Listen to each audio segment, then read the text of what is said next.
What should God's people value when they gather to worship Him? Is worship simply about fulfilling an obligation, or is it a privilege that should fill us with joy?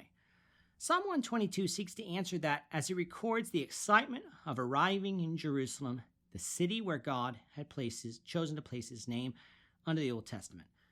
Along the way, the psalmist highlights the blessings of worship, the importance of unity among God's people, and the value of praying for the peace of God's city. Although we are no longer obligated to worship in Jerusalem alone today, the principles found in this psalm continue to teach us about honoring God together. So, if you have a Bible with you, you can turn to the book of Psalms, to Psalm 122. We're going to be reading from verses 1 to 9. If you don't have a Bible, don't worry, just follow along with us on the screen. The version that we'll be reading from is the New King James Version. So, Psalm 122, beginning of verse 1. A song of ascents of David. I was glad when they said to me, "Let us go into the house of the Lord. Our feet have been standing within your gates, O Jerusalem. Jerusalem is built as a city that is compact together, where the tribes go up, the tribes of the Lord, to the testimony of Israel, to give thanks to the name of the Lord.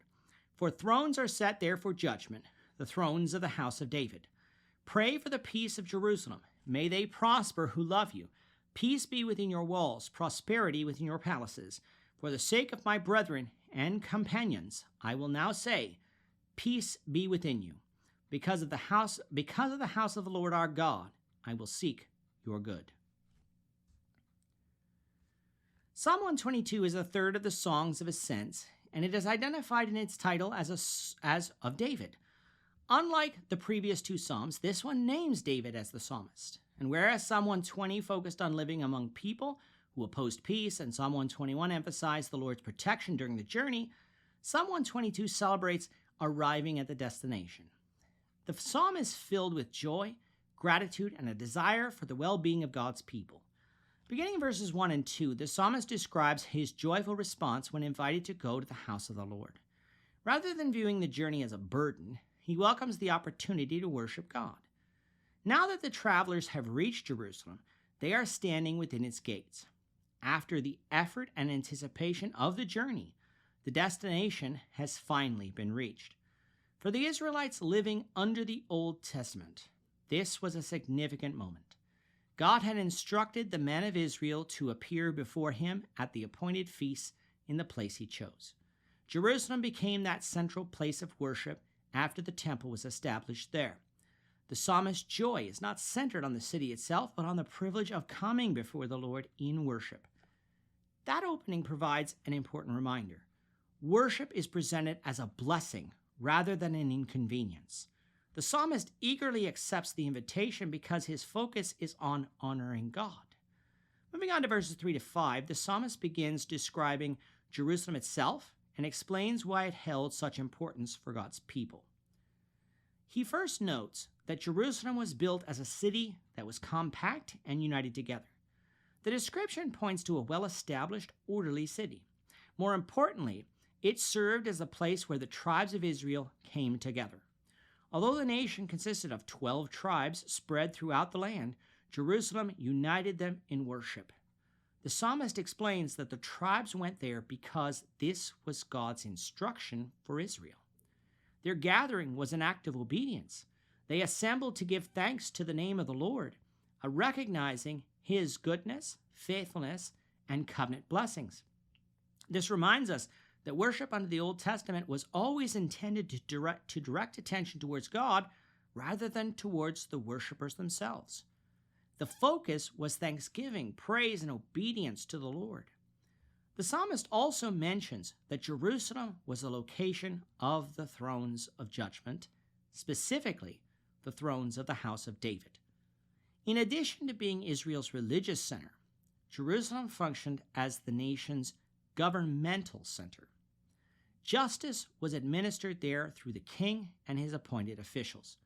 This reflected God's design for Israel during that period in its history, where both worship and civil leadership were centered in Jerusalem.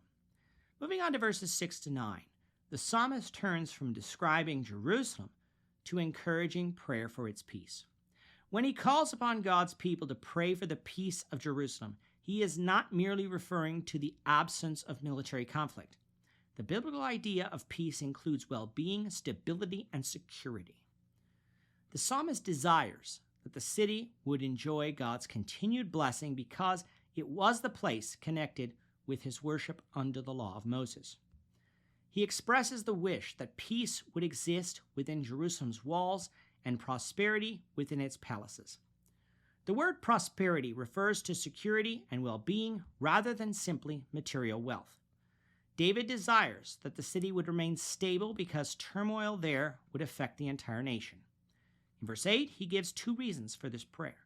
First, he prays for Jerusalem because of his brethren and companions.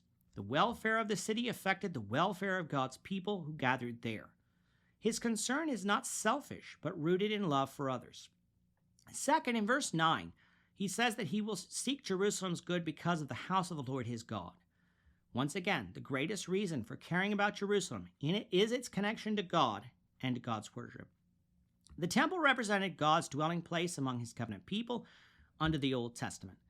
Therefore, seeking the good of Jerusalem meant seeking the continued honor of the place where God was worshipped according to his revealed will. As we read this psalm today, it's important to understand it within its biblical setting. Psalm 122 is specifically speaking about Jerusalem's role under the Old Testament. Today, Christians are not commanded to travel to Jerusalem to worship because Jesus taught that true worship would no longer be centered on one physical location. In John 4, verses 21 to 24, we read this.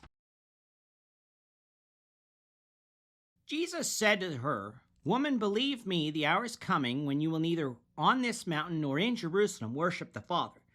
You worship what you do not know. We worship what we know, for salvation is of the Jews.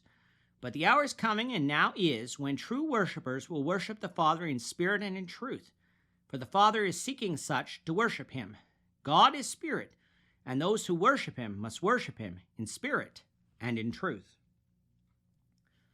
So you can see that the location of worship has changed under the New Testament, but the principles found in Psalm 122 remain valuable nonetheless. Like the psalmist, Christians should rejoice at opportunities to worship God. Gathering together with fellow believers should never be viewed as merely fulfilling an obligation. It is a privilege to honor the Lord together. So that brings us to the end of our discussion for today. If you found this useful to your Bible study, don't forget to subscribe to the channel and like and share this lesson with others, as that really does help this channel grow. And of course, if you have any comments or questions, please leave them in the comment section below. We'd love to hear from you. And if you want to watch any other lesson in this series, links for that will be coming here and here in just a few moments. As for our next lesson, it will be from Psalm 123, verses 1 to 4.